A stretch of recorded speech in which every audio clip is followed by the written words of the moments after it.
प्रणाम સૌને। ચલો આપણે વર્ગની શરૂઆત કરશું।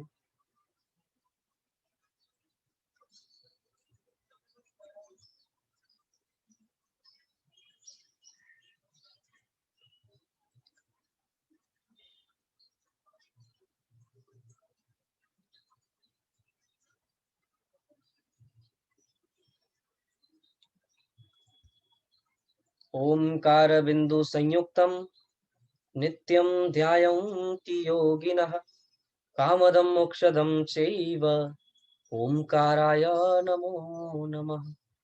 અજ્ઞાનમ તિમિરાંધાનમ જ્ઞાનાંજન શલાકયા નેત્રમુન્મીલિતમ યેન તસ્મૈ શ્રી ગુરવે નમઃ।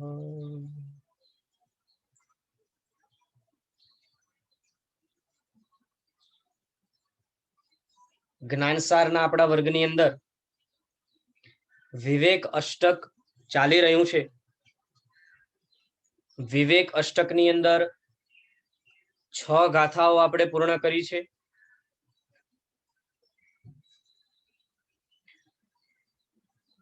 અહીં વિવેક અષ્ટકની અંદર જીવ અને અજીવના ભેદરૂપ વિવેકની વાત કરે છે। તેવા પ્રકારનો વિવેક જ્યાં સુધી જાગૃત નથી થતો ત્યાં સુધી આપણા જીવનમાં આત્મવિકાસ શક્ય બનતું નથી। વળી જેઓ ખરેખર વિવેકને ધારણ કરે છે તેઓ અવશ્ય જગતને ભેદ સ્વરૂપે જુએ છે, જળ જગતને જળ સ્વરૂપે જુએ છે અને જીવ જગતને જીવ સ્વરૂપે જુએ છે। હવે આપણે આગળ 7મી ગાથા તરફ જશું। ત્યાં 7મી ગાથાનો ઉચ્ચાર લઈએ। આત્મન્યેવાત્મનઃ કુર્યાત યહ ષટ્કાર કસંગતિમ ક્વા વિવેકજ્વરસ્યાસ્ય વૈષમ્યમ જડમજ્જનાત। ફરી એકવાર। આત્મન્યેવાત્મનઃ કુર્યાત યહ ષટ્કાર કસંગતિમ ક્વ વિવેકજ્વરસ્યાસ્ય વૈષમ્યમ જડમજ્જનાત। ત્યાં અર્થ લખે છે, જે આત્મા પોતે આત્મામાં જ 6 કારકોનો સંબંધ કરે અને જડ પૂતગલમાં મગ્ન થવાથી અવિવેક રૂપ જ્વરનો વિષમપણું એને ક્યાંથી? શું લખે? જે આત્મામાં જ આત્મા 6 કારકનો સંબંધ કરે એને જડ પૂતગલમાં મગ્ન થવાથી અવિવેક રૂપ જ્વરનું વિષમપણું ક્યાંથી હોય? સર્વપ્રથમ તો આપણે બધા જડ જગત પ્રત્યે આકર્ષાઈએ છીએ એના પાછળનું કારણ એ છે કે આપણે પરભાવમાં પડ્યા છીએ। જળ જગતના ભાવની અંદર આપણે ઓતપ્રોત થયેલા છીએ। આપણો સર્વ ઉપયોગ આપણા આત્મામાં રહેલા ગુણ વગેરેનો પણ ઉપયોગ આપણે જળ જગતમાં કરીએ છીએ। મારામાં ને તમારામાં જ્ઞાન, દર્શન, ઉપયોગ, વીર્ય, તપ વગેરે બધું રહેલું છે, પણ તે બધા જુદા જુદા ગુણોનો ઉપયોગ આપણે ક્યાં કરીએ છીએ? તો કહે છે પરભાવોમાં કરીએ છીએ, અર્થાત પૌદ્ગલિક જગતમાં તેનો ઉપયોગ કરીએ છીએ। જ્ઞાન ગુણ છે તો તે જ્ઞાન ગુણનો ઉપયોગ કરીને પર જગતને જોવાનો પ્રયત્ન કરીએ છીએ। પર જગતના જળ જગતના વિશેષ ધર્મોને જોવાનો પ્રયત્ન કરીએ છીએ। દર્શન ગુણ છે તો તે દર્શન ગુણને પણ પર જગતમાં આરોપીને સંપૂર્ણ જળ જગતના પૌદ્ગલિક જગતના સામાન્ય ધર્મને જાણવાનો પ્રયત્ન કરીએ છીએ। ચારિત્ર ગુણ છે તો તે ચારિત્ર ગુણ પણ વિપરીત ઉપયોગમાં લઈએ છીએ, અર્થાત ભોગ સુખોને ભોગવવામાં અસ્થિર બનીએ છીએ. જુદા જુદા રહેલા આપણામાં બધા ગુણો, શક્તિ આપણામાં રહેલી છે, વીર્ય, તો તેનો ઉપયોગ આપણે જળ જગત પ્રત્યે કરીએ છીએ. એટલે સતત જો આપણે પોતાને ટટોલીએ તો સતત સતત સતત આપણું મન પૌદ્ગલિક વાસનાઓમાં જ રમે છે. હું કોણ છું, હું ક્યાંથી આવ્યો છું, શા માટે આવ્યો છું, મારો સ્વભાવ કેવો છે, મને શું પામવાનું છે, મારામાં કેવા ગુણો છે, હું શું કરી રહ્યો છું, જે કરી રહ્યો છું તે યોગ્ય છે કે નહીં, આવી બધી વિચારણા અથવા આવા પ્રકારનો ઉપયોગ આપણો જીવનમાં રતિભાર થતો નથી. અને આ ગાથાની અંદર સ્પષ્ટ લખે છે, જે જીવ પોતે આત્મામાં જ 6 કારકનો ઉપયોગ કરીને સ્વમાં રહે છે, સ્વનો સંબંધ સ્વમાં બનાવીને રાખે છે, તેને જડ પૂતગલમાં મગ્ન થવાનો ચાન્સ જ નથી. કેમ કે તેવા પ્રકારનો અવિવેક રૂપ તાવ એને આવતો જ નથી કે જેના કારણે જળ જગતમાં જાય. હવે આને થોડુંક વિસ્તારથી સમજવાનો પ્રયત્ન કરીએ. કારક એટલે શું? તો ત્યાં કહે છે, આપણા અહીંયા કોઈ પણ અવસ્થાને વ્યક્ત કરવા માટે 6 પ્રકારના જુદા જુદા કારકો બતાવ્યા છે, જેના નામ તમને બધાને બરાબર સ્ક્રીન ઉપર દેખાતા પણ હશે. પહેલા નંબરનો કારક છે કર્તા, અર્થાત ક્રિયાને જે કરનારો હોય તેને કર્તા કહેવાય. શું કહે છે? ક્રિયાનો જે કરનાર હોય તેને કર્તા કહેવાય છે. બીજા નંબરમાં કર્મ, ક્રિયાને કરવામાં જેનો ઉપયોગ થાય તેને કર્મ કહેવાય. જે પણ ક્રિયા થતી હોય તે ક્રિયાને કરવામાં જેનો ઉપયોગ થાય તેને કર્મ કહેવાય. પછી આગળ કહે છે થર્ડ નંબરમાં કરણ. તો કરણ એટલે શું? ત્યાં કહે છે ક્રિયા કરવામાં જે ઉપયોગી સાધન હોય, જેની સહાયથી ક્રિયા થાય તેને કરણ કહેવાય. ચોથા નંબરમાં લખે છે સંપ્રદાન. તો ત્યાં કહે છે જેના માટે થઈને કાર્ય થતું હોય તેને સંપ્રદાન. ફોર હુમ, કોના માટે? તો જેના માટે થઈને થતું હોય તેને સંપ્રદાન કહેવાય. અને તે કાર્ય કરવાથી જેના માંથી તે કાર્ય થતું હોય તેને પંચમ એટલે કે અપાદાન કહેવાય છે.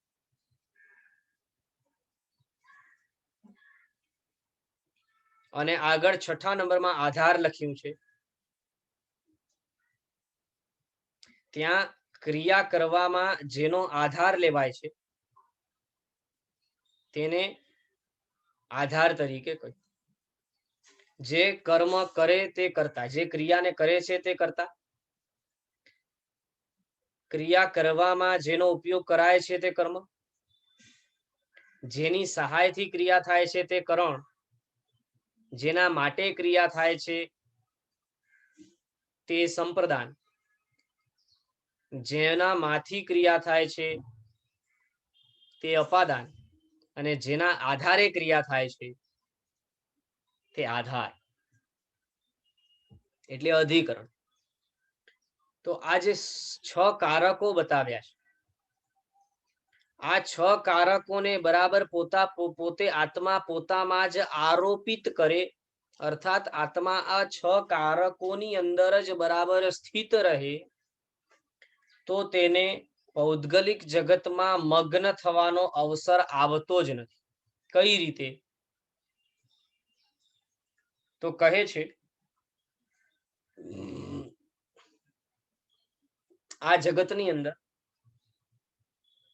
પૂદગલ સ્વભાવ પૂદગલમાં કોણ પરોવાય છે? આપણે પોતે. અર્થાત પૂદગલના ભોગની ક્રિયા કોણ કરે છે? આપણે પોતે કરી રહ્યા છીએ. આત્મા સ્વયં કરી રહ્યો છે. હવે એ પૂદગલમાં જે આત્મા ક્રિયા કરી રહ્યો છે તે આત્મા જો વિવેક પ્રાપ્ત કરે તો તે પૂદગલમાં ક્રિયા કરનારની બદલી અર્થાત અવગુણોને વધારવાની બદલી, દોષોને વધારવાની બદલી પોતામાં રહેલા ગુણો તરફ દ્રષ્ટિ કરીને પોતાના ગુણોને વધારવા માટેની પ્રવૃત્તિ કરવાનો પ્રયત્ન કરશે. એટલે કે હવે આત્મા પોતે જે વિભાવ દશામાં ક્રિયા કરી રહ્યો હતો તે સ્વભાવ દશામાં ક્રિયા કરતો થશે.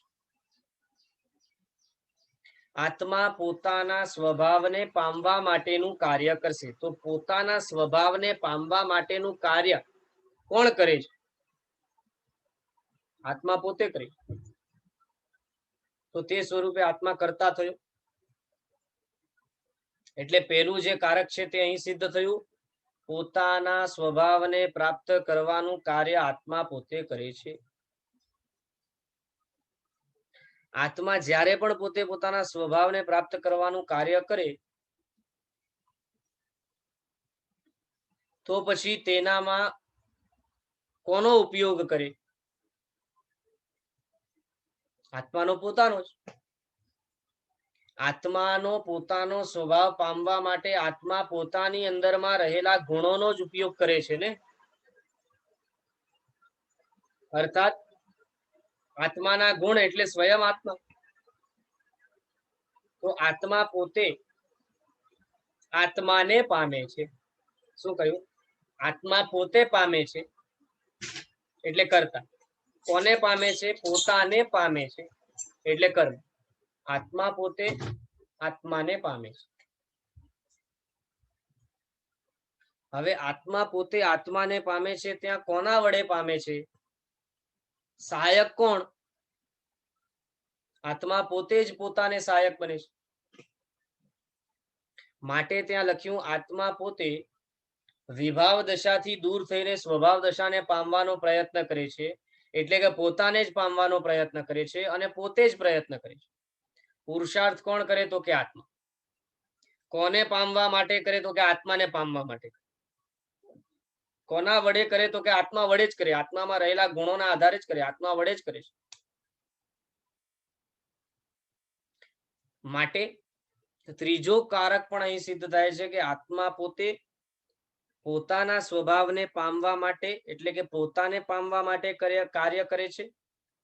વળી આત્મા પોતે પોતાને પામવા માટે પોતાના જ આધારે પોતા વડે જ કાર્ય કરે છે. પોતાના ગુણો વડે જ કાર્ય કરે છે. તો ત્યાં ત્રીજો કારક પણ સિદ્ધ થાય છે.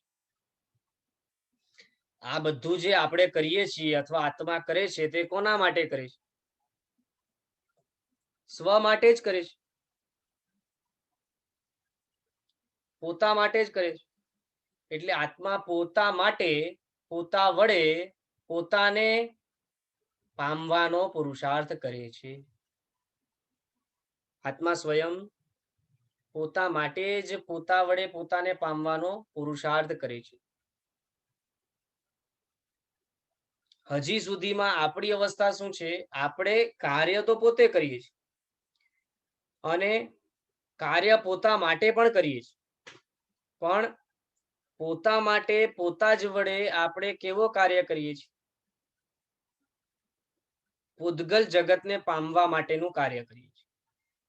વળી ત્યાં પોતા માટે કરીએ છીએ પણ દોષોનો આધાર લઈને કરીએ છીએ.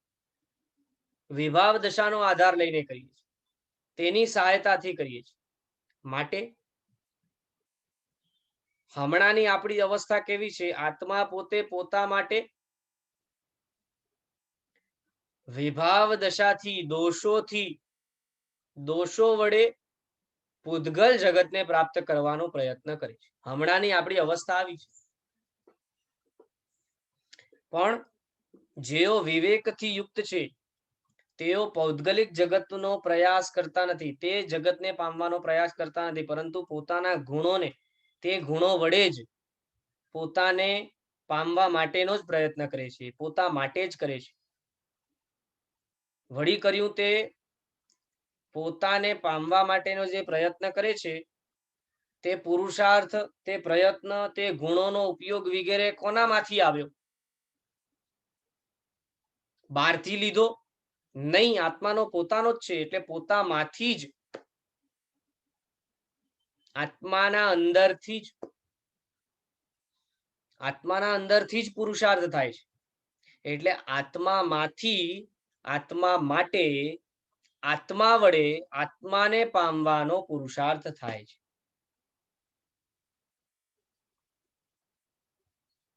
અને આ બધો પુરુષાર્થ શા માટે? તો કે આત્મામાં રહેવા માટે, સ્વભાવમાં રહેવા માટે. માટે છઠ્ઠા નંબરના કારકની અંદર એ સિદ્ધ થાય છે કે આત્મામાં રહેવા માટે, આત્મામાંથી, આત્મા માટે જ આત્મા વડે આત્માને પોતે પામે છે, આત્મામાં જ પામે છે. ક્યાંક બહાર એનું પરિણમન નથી થતું. જે ગુણો આવે છે તે ગુણો ક્યાં આવે છે? આત્મામાં જ આવે છે. તો દાખલા તરીકે આપણને કદાચ કોઈ પણ વસ્તુ પ્રત્યે કે વ્યક્તિ પ્રત્યે આપણને રાગ હેરાન કરતો હોય, તે જ્યાં સુધી આપણને ખબર ન હોય કે રાગ મને હેરાન કરે છે, ત્યાં સુધી, જ્યાં સુધી આપણે રાગને ઓળખી શક્યા નથી, ત્યાં સુધી શું થાય? હજી પણ વધારે રાગ કરીને આપણે તે વસ્તુ, વ્યક્તિ વગેરેને પામવા માટેનો પ્રયત્ન કરી. એટલે થાય શું? જે દોષો ઊભા થાય તે આત્મામાં થાય. વળી દોષો ક્યાંથી ઊભા થયા? તો કે આત્માના ગુણો ઢંકાયા, માટે વિભાવ દશામાં આત્મામાંથી જ દોષો ઉત્પન્ન થયા. આત્મામાં દોષો ઉત્પન્ન થયા, આત્મામાંથી જ ઉત્પન્ન થયા, અને આત્માની વિભાવ દશા માટે કરીને દોષો ઉત્પન્ન થયા. હવે આ બધું જ, આ બધા જે દોષો ઉત્પન્ન થયા, એ દોષો કોના વડે? તો આત્મા વડે જ ઉત્પન્ન થયા. અર્થાત આપણને ક્રોધ આવે અથવા લોભ થાય, તો તે લોભ કોનામાં પરિણમે છે? જળમાં તો લોભ પરિણમન પામે જ નહીં. કોઈ પણ જળમાં તો લોભ હોય જ નહીં. એટલે લોભનું પરિણમન ક્યાં થાય છે? આત્મામાં થાય છે. લોભ ઊભું થયું ક્યાંથી? જળમાંથી તો ઊભું નથી થયું. જળ તો માત્ર નિમિત્ત છે, સંપૂર્ણ વિશ્વ તો માત્ર નિમિત્ત છે. તે નિમિત્તને પકડીને લોભ ક્યાં ઉત્પન્ન થયું? આત્મામાંથી જ ઉત્પન્ન થયું, અને આત્મામાં જ ઉત્પન્ન થયું. હવે તે લોભ ઉત્પન્ન થયો એટલે તે લોભની અવસ્થા, એ વિભાવ દશા છે. એ વિભાવ દશા માટે થઈને જીવ જળ જગતની અંદર પ્રવૃત્તિ કરે છે. આત્માનો જ પોતાનો બળ ઉપયોગમાં લઈને, આત્મા વડે જ જીવ તે લોભરૂપી વિભાવ દશાને માટે, ક્રોધરૂપી વિભાવ દશાને માટે, રાગરૂપી વિભાવ દશાને માટે પુરુષાર્થ કરે છે. હવે આ જે ઊંધો પુરુષાર્થ છે તે કોનામાં થાય છે? આત્મામાં જ થાય છે, પણ તેનો ઉપયોગ પર પૂદગલ જગત તરફ થાય છે, પર જગત તરફ થાય છે. એટલે આત્મા રખડે છે, અથડાય છે, કૂટાય છે. પરંતુ જ્યારે એ જ પુરુષાર્થ એ જ છે, આત્મા એ જ છે, આત્માના ગુણો પણ એ જ છે, બધું એ જ છે, ખાલી દિશા બદલવાની જરૂર છે. જે વિભાવ દશાનો પુરુષાર્થ થાય છે, તેની બદલી સ્વભાવ દશામાં પુરુષાર્થ કરવાનો. દાખલા તરીકે એવું બનતું હોય કે અમુક પરિસ્થિતિમાં આપણે જે ઈચ્છીએ તેવું ન થાય, તો આપણે હક્કા બક્કા થઈ જઈએ, સતત તેની વિચારણાઓ ચાલતી હોય, મન કલુષિત બને, હેરાનગતિ થાય. આ બધું શા માટે થાય છે? કેમ કે આત્મા પર જગતમાં પરિણમન કરે છે. જ્યારે આત્મા પોતે સ્પષ્ટપણે પોતામાં જ પરિણમન કરે તો આવું બધું થાય જ નહીં. કેમ કે જો કે આ બધું કઈ ઈઝી નથી. આ એક ઝાટકાનું કામ નથી. આના માટે વર્ષો વર્ષોની ભવોની સાધના લાગે છે. એટલે આપણે એમ માનીએ કે હું બસ આ સમજીને એક વખત કરું એટલે થઈ જવું જોઈએ, તો એવું નથી. હજારો, લાખો, કરોડો વખત પણ ફેલ થઈ શકીએ એવું બને. પણ આપણા અહીંયા શાસ્ત્રોમાં પણ કહ્યું છે કે સૂકી તાવડી હોય, સૂકી તાવડી, એ સૂકી તાવડીની અંદર જ્યારે આપણે પાણીની બૂંદો નાખવાનું શરૂ કરીએ એના ઉપર, તો એ સૂકી તાવડીમાં એક એક પાણીની બૂંદ શોષાતી જાય, શોષાતી જાય, શોષાતી જાય, પણ એક પણ બૂંદ આપણને દેખાય નહીં. એમ કરતા કરતા કરતા કદાચ આપણે 98-99 ટીપાઓ નાખી દઈએ અને બધા ટીપાઓ શોષાઈ જાય, ત્યાર પછી જ્યારે 100મો ટીપો નાખીએ અને તે ટીપો ઉભરીને દેખાય, તો એનો અર્થ શું થયો? એક જ ટીપો દેખાય છે કે એના પાછળ તે 99 ટીપા પણ કારણ છે? દેખાય છે એક જ, પણ એ એકના દેખાવામાં 99 ટીપાઓ કારણ બન્યા છે. તે જ રીતે સક્સેસ આપણને એક જ વખત પ્રાપ્ત થવાનું છે. કેવળ જ્ઞાન કે વારંવાર પ્રાપ્ત નથી થવાનું, એક જ વખત પ્રાપ્ત થવાનું છે. પણ તે એક જ વખત પ્રાપ્ત થતા કેવળ જ્ઞાનની પાછળ 99 જુદા જુદા જુદા જુદા પ્રયત્નો જે ફેલ થયા એ બધા કારણ બનશે. કેમ કે 99 વખત જે ફેલ થશું એમાં એક પછી એક પછી એક પછી એક થોડો થોડો સુધારો આવતો જશે. એટલે કદાચ હમણાં માટે આપણને આ કઠિન છે, પણ અશક્ય નથી. એટલે પુરુષાર્થ કરે રાખવાનું છે.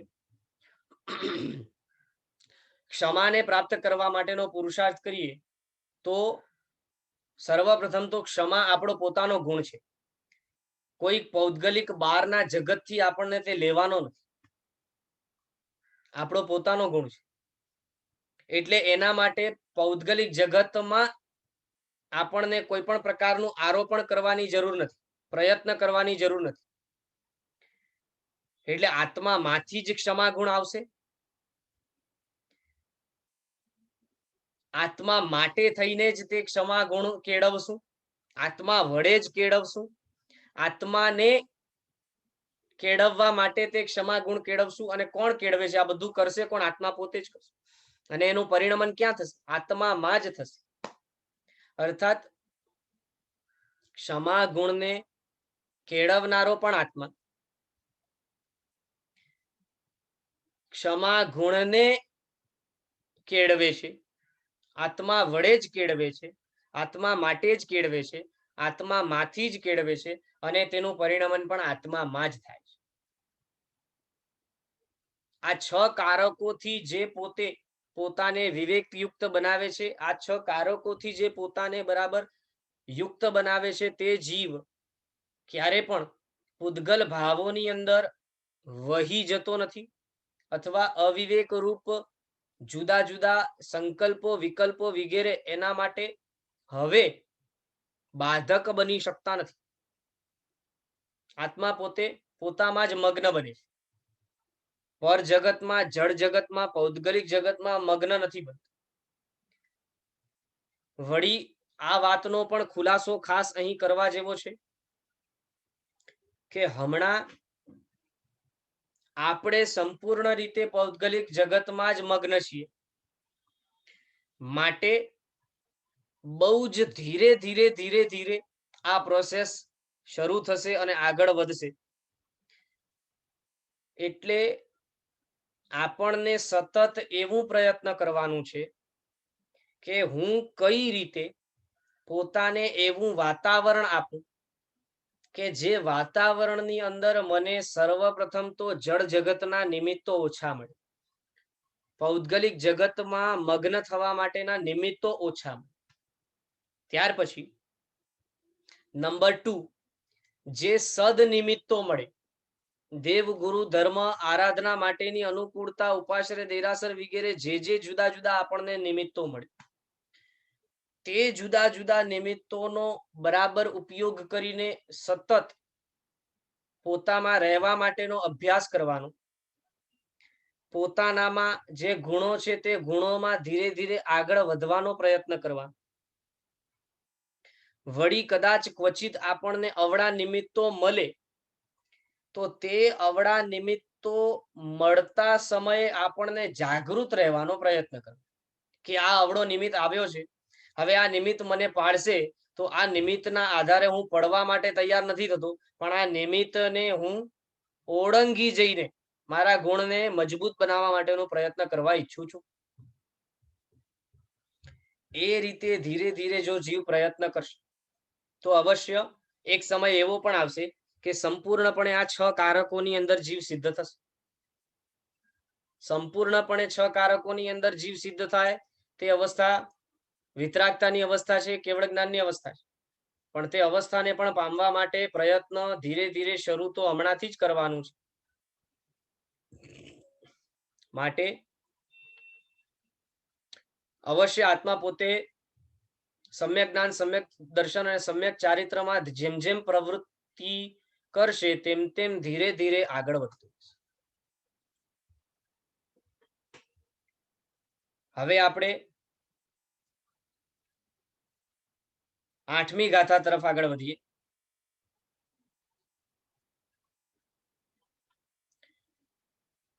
8મી ગાથામાં લખે છે,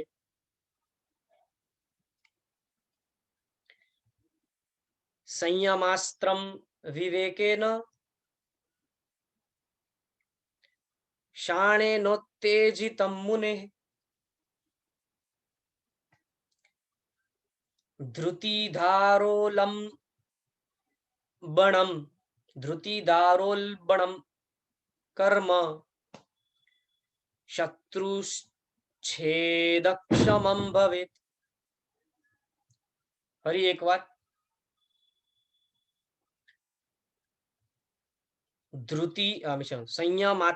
સંયમાસ્ત્રમ વિવેકેન શાણેનોત્તેજિતમ મુનેઃ ધૃતિદારોલ્બણમ કર્મ શત્રુચ્છેદક્ષમમ ભવેત. શું કહે છે? વિવેક રૂપ સરાણ વડે, સરાણ શું છે તે આગળ સમજીશું. વિવેક રૂપ સરાણ વડે અત્યંત તીક્ષ્ણ કરેલું સંતોષ રૂપ ધાર વડે ઉગ્ર મુનિનું સંયમ રૂપ શસ્ત્ર કર્મ રૂપ શત્રુનો નાશ કરવામાં સમર્થ થાય છે. અહીં સરાણનો અર્થ છે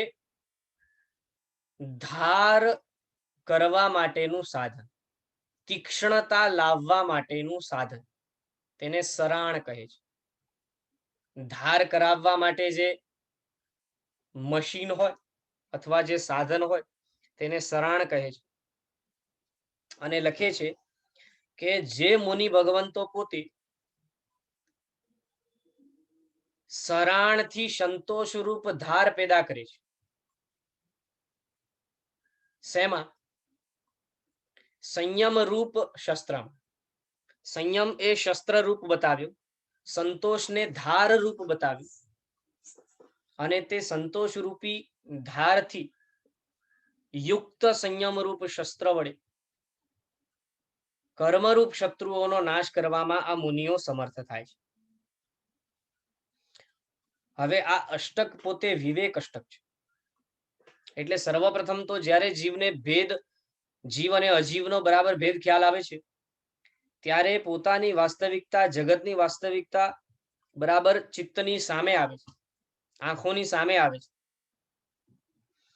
હવે આ વાસ્તવિકતા જ્યારે આંખોની સામે આવે ત્યારે જીવને સ્પષ્ટ ખબર પડે કે હજી સુધી જે મેં આક્રોશ સંસાર પ્રત્યે વ્યક્ત કર્યો અથવા તો હજી સુધી હું જે નિરંતર આકુળતા વ્યાકુળતા પૂર્વક સંસારની પાછળ દોડતો રહ્યો, અશાંત અવસ્થામાં ભાગતો રહ્યો.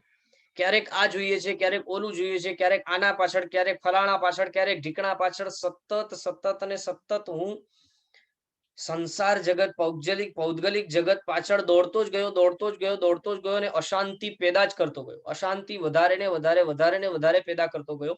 પરંતુ જ્યારે ભેદ ખ્યાલમાં આવ્યો તો એ જીવ અને જળના ભેદરૂપ વિવેકથી સર્વપ્રથમ તો જીવ શાંતિને પામે. એટલે સર્વપ્રથમ તો જીવ હવે જે દોડ લગાડતો હતો ને એ દોડ ઓછી થઈ જાય.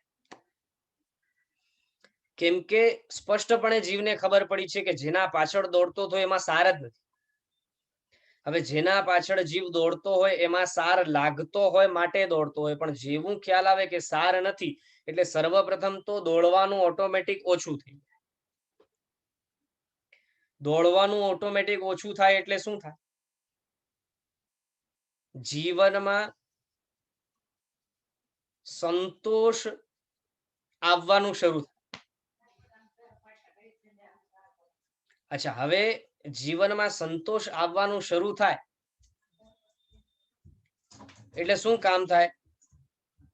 હવે જુઓ, આ આપણને જે દ્રવ્ય સંયમ માર્ગ બતાડ્યો છે, એ દ્રવ્ય સંયમ માર્ગ શેના માટે કામ કરે છે એ આપણને બરાબર સમજવાનું છે. જો એ આપણે સમજી લીધું ને તો આપણા જીવનમાં સંયમ માર્ગનું જે ઇમ્પોર્ટન્સ છે, જે મહત્વ છે, તે બરાબર આપણને ખ્યાલ આવશે. કદાચ આપણને એવું લાગતું હોય કે સંસારમાં રહીને પણ ધર્મ થઈ શકાય, તો પછી સંયમને જ ગ્રહણ કરવું એવું થોડી આવશ્યક છે. સંસારમાં પણ જીવો ધર્મ કરે છે. એવા લોકો સંસારની અંદર ધર્મ કરનારા અમે જોયા છે. ખાલી સંયમમાં જ ધર્મ થાય, સંસારમાં ધર્મ ન થાય, આવું થોડી હોય. આવી રીતે વિચારનારા જે છે, જો આ વાત બરાબર બુદ્ધિમાં બેસી જાય તો સંયમ કેટલું મહત્વનું છે તે ખબર પડી જાય. સંસારની અંદર છે ને,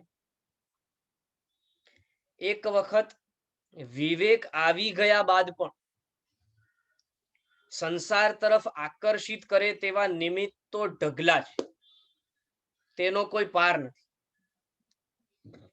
એટલે સતત આપણે શત્રુના ઘરમાં બેઠા છીએ, સતત આપણે શત્રુના ઘરમાં બેઠા છીએ એવો આભાસ આપણને સંસારની અંદર બેઠા હોઈએ ત્યારે થવું જોઈએ. કેમ કે સંસારની અંદર જે જીવ બેઠો છે ને, ચારે તરફથી શત્રુએ ઘેરી લીધું છે.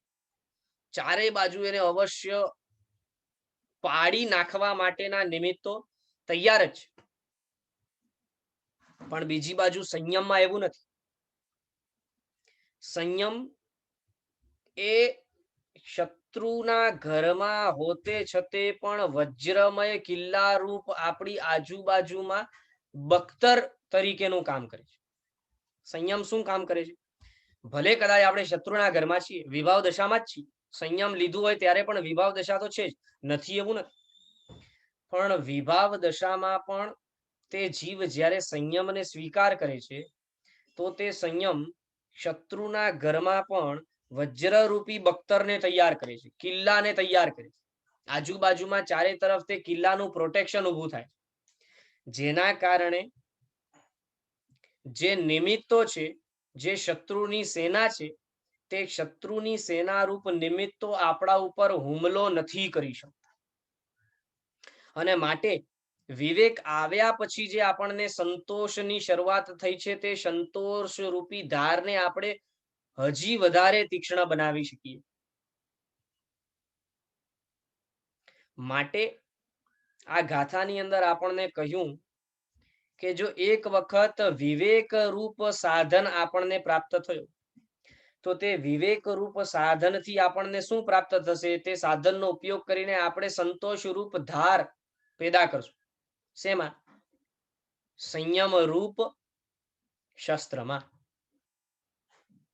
તો કદાચ જો બધા માટે સંયમ લેવાનું કંઈ હાલમાં શક્ય નથી, એ બરાબર, તો પછી સંયમ લેવાનું જ્યાં સુધી શક્ય નથી, જો સંયમ તો શ્રેષ્ઠ જ છે અને સંયમ આપણને અવશ્ય રક્ષે છે, પણ જ્યાં સુધી સંયમ લેવાનું આપણા માટે શક્ય નથી ત્યાં સુધી પણ શું કરવું જોઈએ?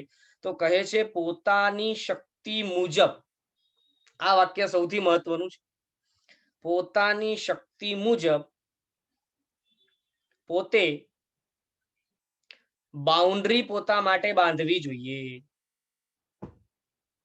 એટલે એક વખત જો આપણે બાઉન્ડ્રી બાંધીએ ને તો થાય શું, આપણા હાથમાં કર્મોને હરાવવા માટેનું, કર્મરૂપ શત્રુને હરાવવા માટેનું શસ્ત્ર ઊભું થાય.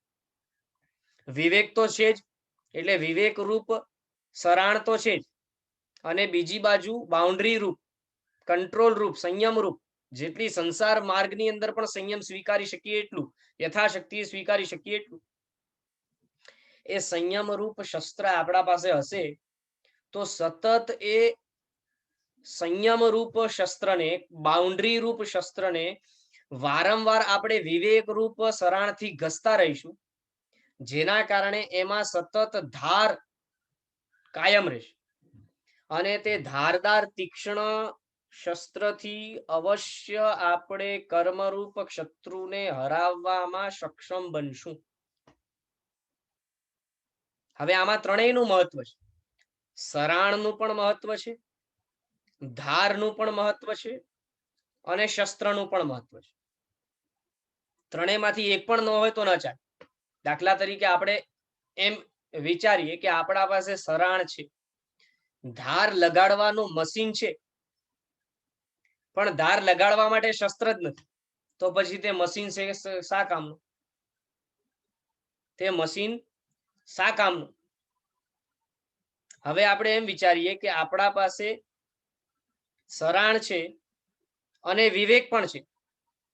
એટલે કે સરાણ છે એટલે સરાણમાંથી ધાર પેદા કરી શકીએ તેવી તાકાત પણ છે, પણ શસ્ત્ર જ નથી તો ધાર લગાડશો શેમાં? માટે ત્રણેયની આવશ્યકતા છે. હવે સમજો, એમ સમજી લે કે શસ્ત્ર છે પણ સરાણ નથી, તો શું કરશું? બુઠ્ઠો ધાર વિનાનો એ શત્રુને હરાવવા માટે શસ્ત્ર કામ આવે નહીં. ક્યારે બુઠ્ઠો શસ્ત્ર હોય તો એનાથી શત્રુનો મસ્તક છેદી કઈ રીતે શકાય? માટે શસ્ત્ર હશે તો સરાણ પણ જોઈશે, અને સરાણ હશે તો શસ્ત્ર પણ જોઈશે. બંને એકબીજાને પૂરક છે. એટલે આપણે ખાલી બુદ્ધિમાં એવું ભરી દઈએ કે સમ્યક દર્શન જ માત્ર કામનું છે, સમ્યક દર્શન આવી ગયું એટલે બધું કામ થઈ ગયું, પછી તો કંઈ કરવાની જરૂરત નથી, વિવેક આવી ગયું, હું સમજુ છું કે જળ જગત આ છે ને જીવ જગત આ છે, જીવને આવા આવા ગુણો છે, જળને આવા આવા ગુણો છે, એટલે સમજી ગયો તું, બસ થઈ ગયું, સમજી ગયો એટલે બધું મારું કામ પૂરું થઈ ગયું. બિલકુલ નહીં, એવું જરાય ને. એ તો ખાલી સમજણ મળી છે, એટલે કે ભોજન કઈ રીતે બનાવવાનું તે સમજ્યા છીએ, હજી ભોજન બનાવ્યું ક્યાં છે? ભોજન બનાવશું તો પેટમાં જશે ને, અને પેટમાં જશે તો શાંતિ મળશે, તૃપ્તિ થશે. ખાલી ભોજનને બનાવવું કઈ રીતે અને કેવા કેવા સાધનો જોઈએ એટલું સમજાઈ જાય એટલા માત્રથી પેટ થોડી ભરાઈ જાય. તો અહીંયા પણ એવું જ છે. ખાલી વિવેક પ્રાપ્ત થાય, પણ વિવેકને આગળ સંયમ, વિવેકને બરાબર દ્રઢ રાખવા માટે ન હોય, અથવા વિવેકનો ઉપયોગ કરીને સંયમ લાવવા માટેનો પુરુષાર્થ ન હોય, તો તેનો કોઈ ઉપયોગ નથી, તેનાથી કઈ કેવળ જ્ઞાન પ્રાપ્ત થતું નથી. જો કદાચ ખાલી વિવેક આવી જાય, તેનાથી કેવળ જ્ઞાન પ્રાપ્ત થઈ જતું હોય, તો પરમાત્મા કહી દે કે ભાઈ સંયમ બયમ ભૂલી જાઓ, આ સાધુ માર્ગ ને બધું બોગસ છે, જવા દો, ખાલી તમે વિવેક લાવો, ખાલી સમજી લો શાસ્ત્રમાં શું કહ્યું છે, સમજી જશો એટલે બધું થઈ જશે.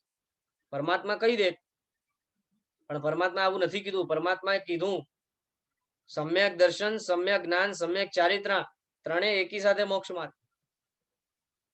આવું કહ્યું એટલે આપણને બરાબર સમજવાની જરૂર છે કે વિવેક એ તો અવશ્ય જોઈએ જ, પણ માત્ર વિવેક એકલો કામનો નથી, માટે સંયમ રૂપી શસ્ત્ર પણ અવશ્ય જોઈશે. ચલો, અહીંયા આપણે વિવેક અષ્ટક પૂરો કર્યો. હવે આગળ આપણને મધ્યસ્થતા અષ્ટક બતાવે છે.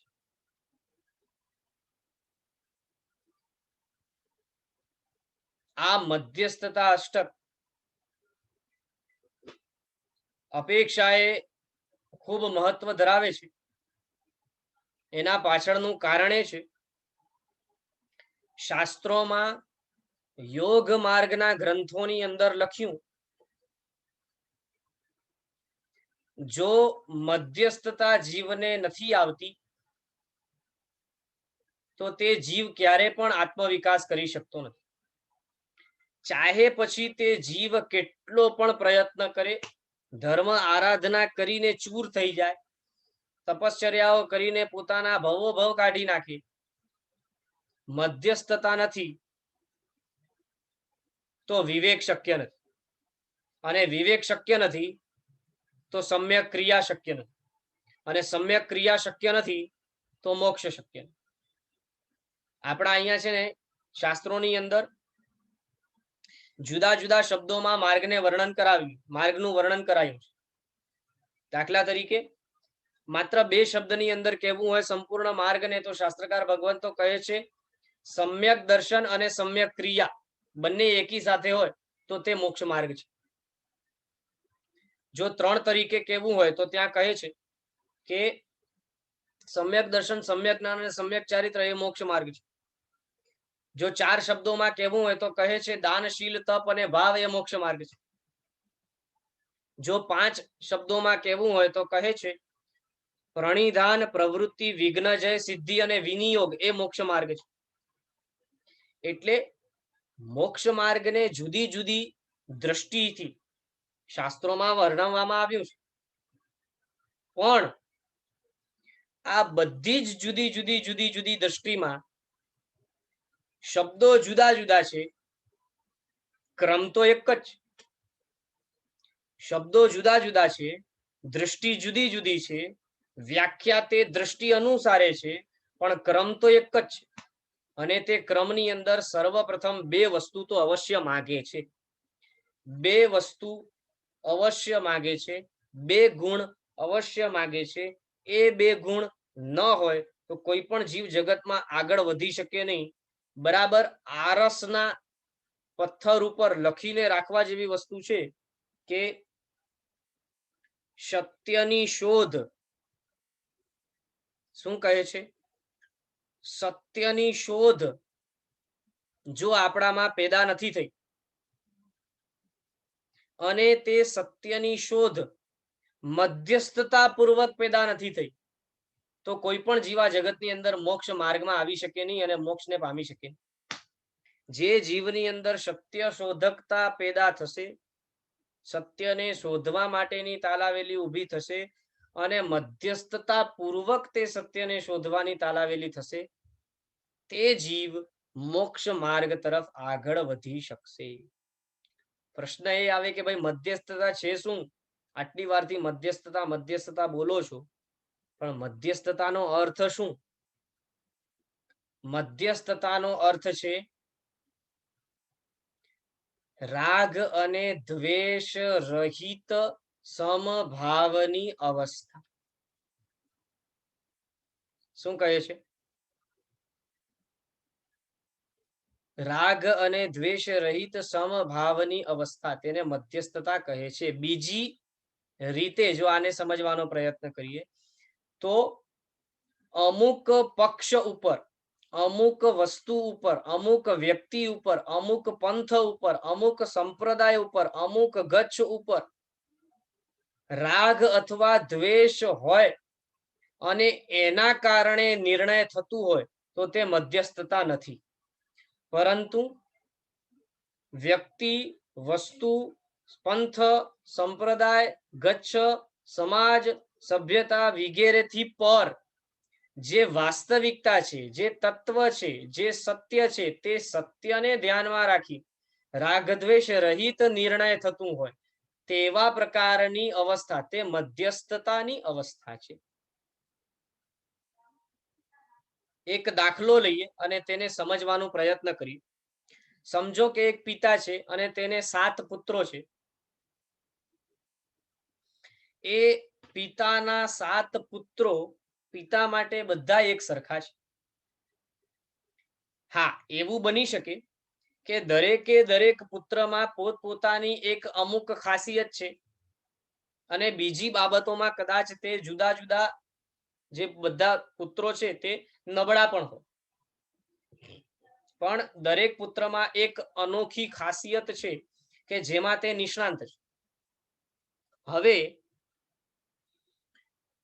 પિતા માટે સાતેય દીકરાઓ સમાન છે, માટે કોઈકનો પક્ષ લેવા પૂર્વક નહીં, પરંતુ તેમનામાં રહેલી કુશળતાને ધ્યાનમાં રાખીને તેમને તે કાર્ય સોંપે, તેને મધ્યસ્થતા કહેવાય. પણ સમજો કે પિતાને કોઈક એક દીકરા ઉપર વધારે સ્નેહ હોય અને તેના કારણે તેનામાં રહેલી કુશળતાને જોઈને નહીં, પરંતુ તેના પ્રત્યેનામાં રહેલા સ્નેહને આધારે તેને એક કાર્યથી વધારે બીજા પણ કાર્યો સોંપે કે જેનાથી તેને એવું લાગે કે ભાઈ આ હું કરીશ તો એને વધારે લાભ થશે. આ મધ્યસ્થતા ન કહેવાય. આ સ્વાર્થને આધીન, રાગને આધીન થઈને નિર્ણય લેવાયું એમ કહેવાય. પરંતુ રાગ દ્વેષથી પર થઈને વસ્તુ તત્વને જાણવા માટે ન્યુટ્રલ થઈને જે નિર્ણયો લેવાય તેને મધ્યસ્થતા પૂર્વકના નિર્ણય. એટલે મધ્યસ્થતા એટલે શું? ન્યુટ્રલ અવસ્થા. રાગવાળી પણ નહીં, દ્વેષવાળી પણ નહીં, મધ્યની, ન્યુટ્રલ. એટલે જ્યારે પણ આપણે જગતની અંદર સત્યને શોધવા માટેનો પ્રયત્ન કરીએ કે કરી રહ્યા છીએ અથવા ક્યારે પણ ભવિષ્યમાં કરશું, તો સત્યને શોધવા માટે નીકળીએ ત્યારે જો કદાચ અમુક પ્રકારનો કદાગ્રહ આપણામાં પડેલો હોય, આ પંથ સારો છે, આ પંથ ખરાબ છે, આ ગચ્છ સારો છે, આ ગચ્છ ખરાબ છે, આ સમુદાય બરાબર છે, આ સમુદાય બરાબર નથી, આ ફલાણા ધર્મો બરાબર છે, આ ફલાણા ધર્મો બરાબર નથી, એ રીતે પહેલાથી જ અમુક પ્રકારના કદાગ્રહો આપણામાં પડેલા હોય, તો આપણે જ્યારે પણ સત્યને શોધવાનો પ્રયત્ન કરીએ ત્યારે સત્યને શોધી નહીં શકીએ. કેમ? કેમ કે અમુક અમુક પંથ, ગચ્છ, મહાત્મા, સંપ્રદાય, સમુદાય વગેરે પ્રત્યે આપણને આકર્ષણ પડ્યું છે, રાગ પડ્યું છે. એટલે એ ત્યાંની વાત મિથ્યા હશે તો પણ આપણે તેને સમ્યક ગ્રહણ કરશું, સાચું માની લઈશું, કેમ કે રાગ છે. અને જેના ઉપર દ્વેષ હશે તેનું સાચું હશે તો પણ આપણે ખોટું માની લઈશું. કેમ? કેમ કે તેના ઉપર દ્વેષ છે. એટલે જ્યાં સાચું મળતું હશે ત્યાં પણ સાચું ગોતવાનો પ્રયત્ન નહીં કરીએ, અને જ્યાં ખોટું મળતું હશે તેને પણ ગ્રહણ કરી લઈશું. કેમ કે મધ્યસ્થતા નથી. તો મધ્યસ્થતા અને સત્ય શોધકતા, પહેલા નંબરમાં સત્ય શોધકતા. પણ તે સત્ય શોધકતા કેવી? મધ્યસ્થતાથી યુક્ત સત્ય શોધકતા હોય તો જ કોઈ પણ જીવ, આ પછી કોઈ પણ જીવ હોય, ખાલી જૈન કુળમાં જન્મેલો હોય કે જૈન દર્શનને અનુસરતો હોય તેની વાત નથી કરતા. કોઈ પણ અન્ય દર્શનને અનુસરનારો જીવ હોય, એના જીવનમાં આ બે ગુણ જો શરૂઆતમાં આવ્યા, સત્યની શોધ માટે નીકળતો હોય અને તે સત્યની શોધ માટે નીકળતા સમયે મધ્યસ્થ હોય, જ્યાં યુક્તિથી બરાબર ચિંતન મનન કરીને જગતનું સ્વરૂપ જુદા જુદા નયોથી વિચારીને એને બુદ્ધિમાં બેસે ત્યારે સ્વીકાર કરે. પણ આ ફલાણો ધર્મ સારો છે એટલે સ્વીકાર કરું છું કે આ ફલાણો ધર્મ ખરાબ છે એટલે સ્વીકાર નથી કરતો, તેવી અપેક્ષા એ નહીં. વળી આપણને આગળ અહીંયા એ પણ બતાવશે કે આપણા શાસ્ત્રોની અંદર અમુક અમુક સમયે અમુક અમુક ઠેકાણે એવું આવતું હોય છે કે જૈન ધર્મ શ્રેષ્ઠ છે, તે જૈન ધર્મને અનુસરો, બાકી બધા ધર્મોમાં એકાંત મત છે, મિથ્યા છે, તેને અનુસરો નહીં. તે વચન કઈ અપેક્ષાએ કહ્યું છે, જો એ બરાબર નહીં સમજીએ તો ગોટાળાવાળી. એટલે એ વચન પણ બરાબર સમજવાનું છે, જે આપણને આગળ આવશે આ જ ગાથાની અંદર, આ અષ્ટકની અંદર, ત્યારે એને વ્યવસ્થિત આપણે સમજવાનો પ્રયત્ન કરશું.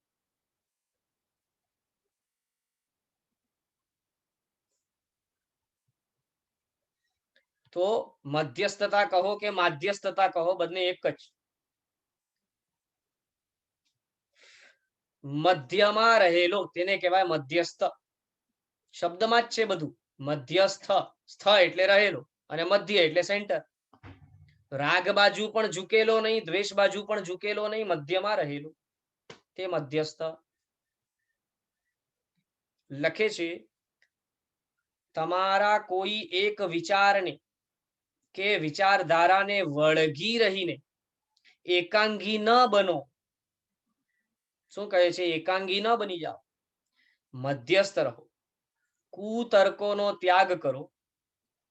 એ ત્યારે જ બને કે જ્યારે તમારા રાગદ્વેષ મંદ પડ્યા હોય ને અંતરાત્મ ભાવમાં રમણતા થઈ હોય. એટલે આપણને ખાસ કરીને આ મધ્યસ્થ અષ્ટકને વ્યવસ્થિત રીતે સમજવાનું રહેશે. એટલે આ મધ્યસ્થતા અષ્ટકની અંદર પણ આપણને 8 જુદા જુદા શ્લોકો આપ્યા છે, જેની અંદર મધ્યસ્થતાનું વર્ણન સ્પષ્ટપણે આપણને આવશે. તે આપણે વ્યવસ્થિત રીતે જોવાનો પ્રયત્ન કરશું. સર્વપ્રથમ ગાથા જે છે તેને આપણે ઉચ્ચારમાં લઈએ. ગાથા આ પ્રમાણે: સ્થીયતામ અનુપાલંબમ મધ્યસ્થેનાંતરાત્મના કુતર્ક કર્ક રક્ષેપૈસ્ત્યજ્યતામ બાલચાપલમ. ફરી એકવાર: સ્થીયતામનુપાલંબમ મધ્યસ્થેનાંતરાત્મના કુતર્ક કર્ક રક્ષેપૈસ્ત્યજ્યતામ બાલચાપલમ. અર્થ લખે છે: શુદ્ધ અંતરંગ પરિણામે મધ્યસ્થ થઈને ઉપાલંબ ન આવે તેવી રીતે રહો. કુયુક્તિ રૂપ કાંકરા નાખવા રૂપ બાલ્ય અવસ્થાની ચપળતાનો ત્યાગ કરો. સર્વપ્રથમ તો પહેલી ગાથાની અંદર કઈ રીતે મધ્યસ્થતામાં રહેવું જોઈએ તે વાત બતા. મુનિ ભગવંતો પણ પોતે પોતાના જીવનમાં કઈ રીતે કઈ દ્રષ્ટિથી રહે છે, કેવી રીતે જગતને જુએ છે, તેની વાત પ્રથમ આ ગાથાની અંદર કરી છે, જે નેક્સ્ટ વર્ગની અંદર આપણે કન્ટિન્યુ કરશું. હમણાં માટે કદાચ કોઈને કોઈ પ્રશ્ન હોય તો આપ હેન્ડ રેઝ કરો.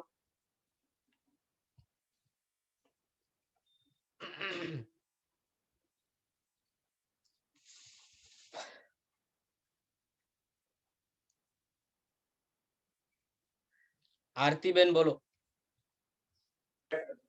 પ્રણામ ગુરુજી. હાજી પ્રણામ. આત્માની સ્વભાવ દશા અને વિભાવ દશા જરા ફરીથી સમજાવશો? કંઈક દાખલો આપી શકો?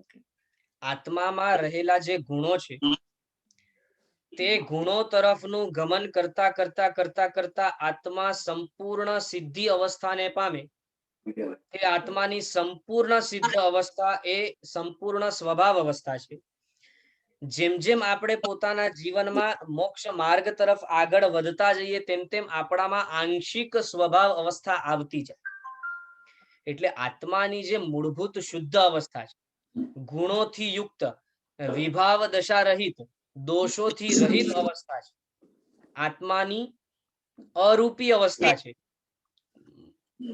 મલિન નહીં તેવી અવસ્થા, તેને સ્વભાવ અવસ્થા કહેવાય. અને હમણાં સંસારની અંદર જે આપણે રહીએ છીએ તેમાં આપણે કર્મ સહિત છીએ, શરીર સહિત છીએ, દોષો સહિત છીએ, ભવ ભ્રમણ સહિત છીએ, જુદા જુદા પ્રકારના વિભાવ દશાની અંદર રહીને આપણે ભયંકર પાપ બાંધીએ છીએ. તો આ બધી જે અવસ્થા છે તેને વિભાવ દશા કહે છે. એટલે આત્માની મલિન અવસ્થા તે વિભાવ દશા અને આત્માની સ્વભાવ અવસ્થા તે શુદ્ધ દશા, જે શુદ્ધ દશા તે સ્વભાવ અવસ્થા. એટલે જ્યારે મોક્ષ પ્રાપ્ત થશે ત્યારે સ્વભાવ અવસ્થામાં જશું. સંપૂર્ણપણે સ્વભાવ અવસ્થામાં ત્યારે જશું. હમણાં પણ સંસારની અંદર રહેતે છતે મોક્ષ માર્ગની અંદર પ્રવેશ કરતું ત્યારથી આંશિક સ્વભાવ દશાનો પ્રારંભ થઈ જશે. પ્રારંભ એટલે જ્યાં મોક્ષ માર્ગ ઉપર નથી ચડતા ત્યાં સુધી સ્વભાવ દશા નહીં આવે. જી યસ, અવશ્ય. બરોબર છે. અને કર્તા જે 6 કારક હતા ને એમાં તમે કીધું કર્તા, કર્મ અને ત્રીજું શું હતું? કરણ. તો એ કંઈક દાખલાથી કંઈક સમજાવી શકો કે કેવી રીતે આત્મા પોતાનો કર્મ કરતા છે કે આત્મા જે કરે છે ને. જી જી જી જુઓ, જે જીવ શાસ્ત્રોને પામેલો ન હોય, સમજણને પામેલો ન હોય, તે પણ જગતમાં ક્રિયા કરે છે મન વચન કાયાની. હમ, અને જે શાસ્ત્રોને યત્કિંચિત સ્વરૂપે પામેલો છે તે પણ જગતમાં ક્રિયા કરે છે મન વચન કાયાની. હવે જે જીવ શાસ્ત્રોને પામ્યો નથી, સત્યને પામ્યો નથી, મિથ્યા અવસ્થામાં છે, તે જીવ પોતાની મન વચન કાયાની ક્રિયા જળ જગતને પામવા માટે કરે છે. હમ, પણ કરે છે કોણ? પોતે જ. પોતે. તો મન વચન કાયાની ક્રિયા કરનારો કોણ બન્યો? આત્મા પોતે. આત્મા પોતે જ. હવે મન વચન કાયાની ક્રિયાને કરીને શું પામવાને ઈચ્છે છે? સાચું સાચું દર્શન. નહીં નહીં, જે જે મિથ્યા દશામાં છે તે તો જગતના જળ અવસ્થાને, જળના સુખને પામવાને ઈચ્છે છે. હા, બરોબર છે. હા, તો કર્મ શું બન્યું આમાં? જળ જગતનું સુખ. હમ, અને કોના વડે પ્રાપ્ત કરવાને ઈચ્છે છે? તો આત્મા પોતે પોતાના સહાયથી જ પ્રાપ્ત કરે છે જળ જગતનો સુખ પણ. હમ, તો તે કરણ બન્યું. હવે તે જ જીવ જે શાસ્ત્રોને પામ્યો હોય અને યત્કિંચિત શાસ્ત્રોને પામીને મિથ્યાત્વને મંદ કર્યું હોય અથવા સમ્યક્ત્વને પામ્યો હોય, તે જીવ પણ મન વચન કાયાની પ્રવૃત્તિ કરશે. પણ તે કેવી કરશે? પોતે કરનારો, ક્રિયા કરનારો પોતે જ. હમ, પણ હવે તે આત્મિક સુખને પામવા માટેની ક્રિયા કરશે. તો કર્મ શું બન્યું? આત્મિક સુખ બન્યું. હમ, હવે આત્મિક સુખ એટલે શું? આત્મા પોતે જ. હમ, એટલે કર્તા પણ આત્મા થયો અને કર્મ પણ આત્મા જ થયો. હમ. અને આ બધું કોના આધારે કરશે? કોના સહાયથી કરશે? આ પોતાના સહાયથી જ કરશે. પોતાના વડે જ કરશે. હા, એટલે કરણ તરીકે પોતાના વડે. બરોબર. જી, આભાર. હાજી હાજી. ચલો, હવે આજ માટે આપણે અહીં પૂર્ણ કરીએ છીએ. કુંજલબેન બોલો. કુંજલ શાહ. હા, પ્રણામ સર. હાજી બોલો બોલો. અને આમાં છે ને સંપ્રદાન અને અપાદાન ને આધાર સમજાવ્યું. સંપ્રદાન અપાદાન હમણાં તમે સમજાવ્યું ને એમાં જ આગળ જરા કઈ. હા, એમાં કેવું છે કે આ બધું જે આપણે કરીએ છીએ, જો વિભાવ દશામાં પણ આપણે ભમી રહ્યા છીએ, સંસારનું સુખ જોઈએ છે, તો શા માટે? આત્મા માટે જ જોઈએ છે ને, પોતાને સુખી રાખવું છે માટે જ જોઈએ છે. ભ્રમ છે કે જગત, ભૌતિક જગતમાં સુખ છે, તો તે ભ્રમ સાથે પણ આત્મા માટે જ સુખ ઉપાર્જન કરીએ છીએ. અને જ્યારે સત્યની શોધમાં નીકળી અને સત્યની ખબર પડે, તો આત્મિક સુખ પામવાનો પ્રયત્ન પણ કોના માટે કરીએ છીએ? બાજુવાળા માટે નહીં, પોતા માટે જ. તો સંપ્રદાન શું આવે? પોતા માટે થઈને. આત્મા પોતે આત્મા માટે જ થઈને કરે છે બધું. બરાબર છે. હવે વિભાવ દશા હોય, દોષો હોય આત્મામાં, તો તે દોષો પણ ક્યાંથી આવે છે? આત્મામાંથી જ આવે છે. ભલે આત્મા ના પોતાના નથી, દોષો આત્માના પોતાના છે નહીં, પણ આત્મામાંથી જ આવે છે. આત્માની વિભાવ દશામાંથી જ દોષો જન્મે છે. એટલે અપાદાનમાં શું આવશે? વિભાવ દશાની અંદર છે તો પણ દોષો આત્મામાંથી જ આવે છે.